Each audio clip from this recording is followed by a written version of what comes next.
Should you be saying take an interview or give an interview? Which one is correct? Stay with me for the next couple of minutes, not only to know more about this usage, but also to get some extra tips on interview. Hello, welcome to another video on my channel and thank you for visiting. You're listening to Renee Rose Matthew. Please don't forget to read the channel description if you're new to the channel. This is my email ID. If you have any queries, you can definitely write to me, suggestions, feedback, and all that. So thank you for visiting my channel once again if you're already a subscriber. Otherwise, do not forget to subscribe and also share the thoughts that you receive through this video with others. So beginning with the first point from the intro, should you be saying give an interview or take an interview? Any guess?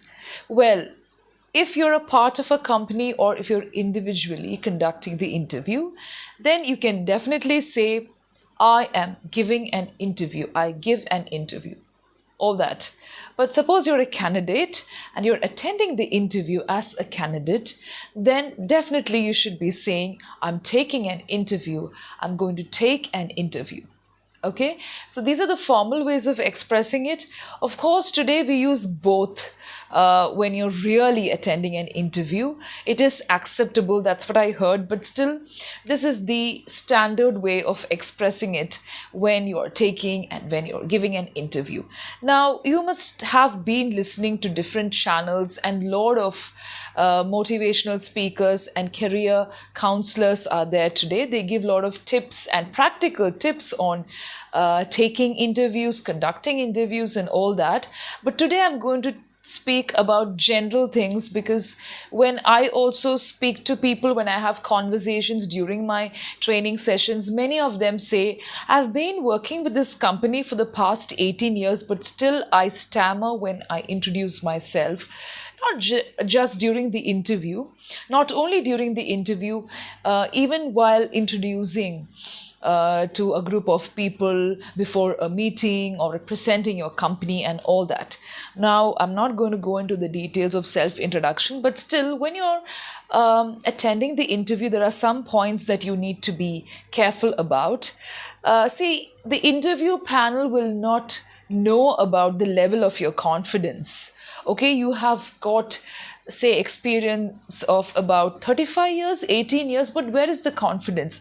If you don't pronounce your name with confidence, then how will they ever entrust responsibilities or even understand your level of experience and confidence with what you can give to this particular company? So even if you're upgrading your profession, if you're applying in a different company, whatever you're doing, whatever you want to do, make sure that you're confident when you pronounce your name. Do not have any self-doubt there. Never say myself Renee Rose Matthew or myself Renee. I am Renee Rose Matthew. I am Renee. See, there's a mistake there. You should definitely give your full name. Okay, I am Renee Rose Matthew, not I am Akhil, not myself Renee, myself Akhil. No, that's wrong. Okay, this is a formal, this is the formal part of your career. So definitely you have to be formal. So that's like you shouldn't leave any hints or any space for self-doubt. Coming to the next point, you should never be saying, hi, hello, what's up? No. You should never be asking what's up, things like that. It should always be good evening, may I come in? Of course, you'll be knowing about all the formal ways of presenting yourself and asking for permission. And it's always good if you could add, thank you for taking some time to meet me personally. Okay, it's part of courtesy. If all these words come to your mind while you're attending the interview, good. Otherwise, it's okay, leave it. Don't strain and mug up and try to recollect the words because it'll really sound artificial. If you can definitely give this add-on and it will really sound pleasant. The next point, always begin with your name. When you're introducing yourself, you could go on to give your place. Okay, if you're from a different country and if you're attending the interview in a different country other than your birthplace, you can mention from where you are. Then you should speak about your qualification. Make it very brief. Okay, make it brief because they already have the resume in front of them. They will have the biodata and things like that.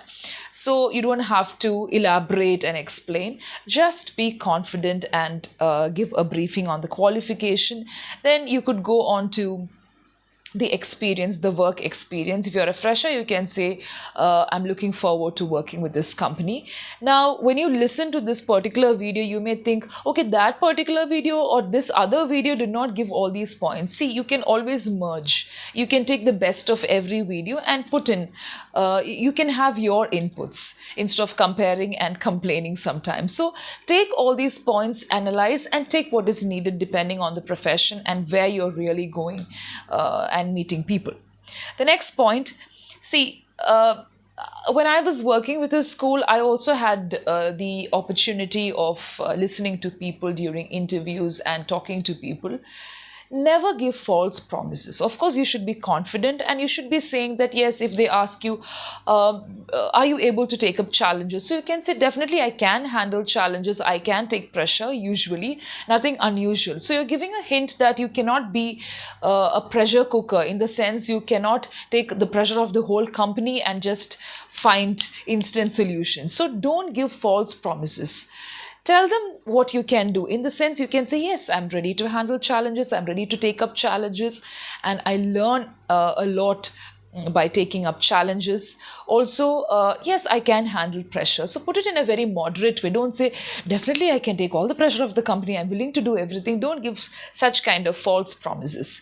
The next thing is you should never have begging, pleading. You should never be begging for the post or for whatever you're applying for to the company. There should never be undertones of begging and pleading. Please give me this job. Without the job, I cannot go home. You can definitely express your concern about the company. You can say that I've been reading or I've been updating myself on the growth and progress of this company, and it's a pleasure if I get appointed, and such kind of things. You can be very positive about what you expect and what you have been reading or what you have been understanding about the company from your friends or the reputation. You can talk about such kind of things, but never please, please, please. Even if you don't use please, you should never have the undertones of begging and pleading. Okay, never do that. This is not attitude, but the right attitude. Okay. Then the next point, there are possibilities that you could be applying for a different job profile because you're fed up with your current position and the current workplace. Never give anything negative about your current job or your past experience. If you ever had unpleasant experience in any of the organization, companies or institution, never talk negatively. You can always say, I would like to upgrade my job profile. I would like to have more experience.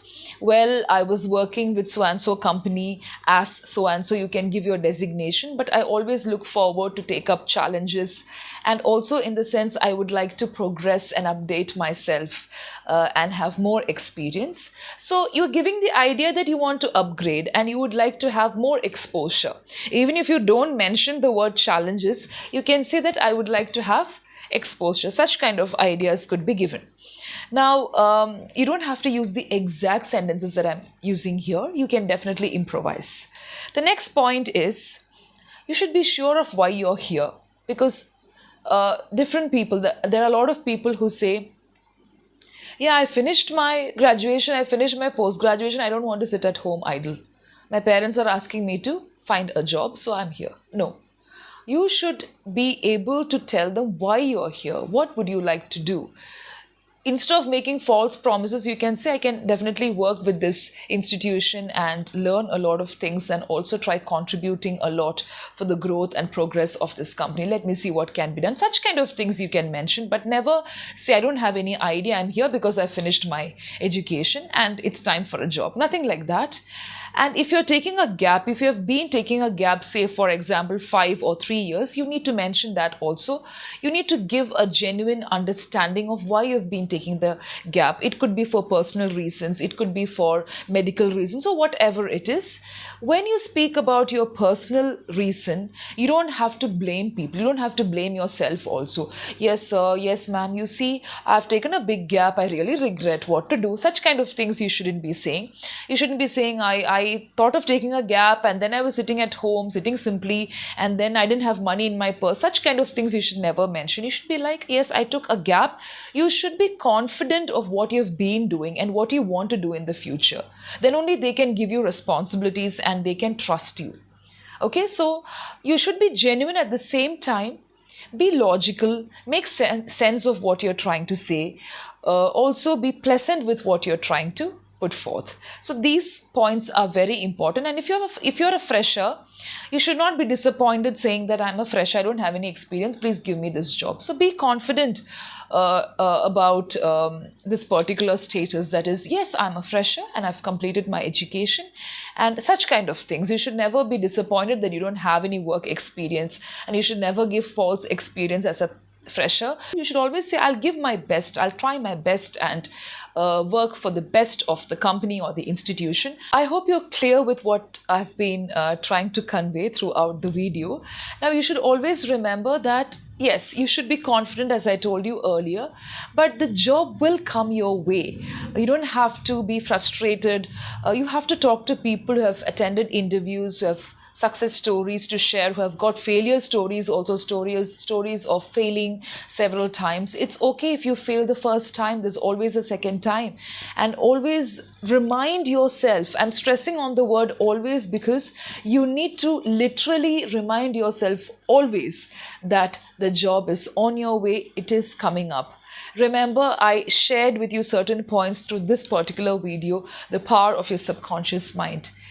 Imagine, visualize, believe in yourself, and give the next try. Always try for the best. And after the interview, analyze and try to find out the mistakes that you made.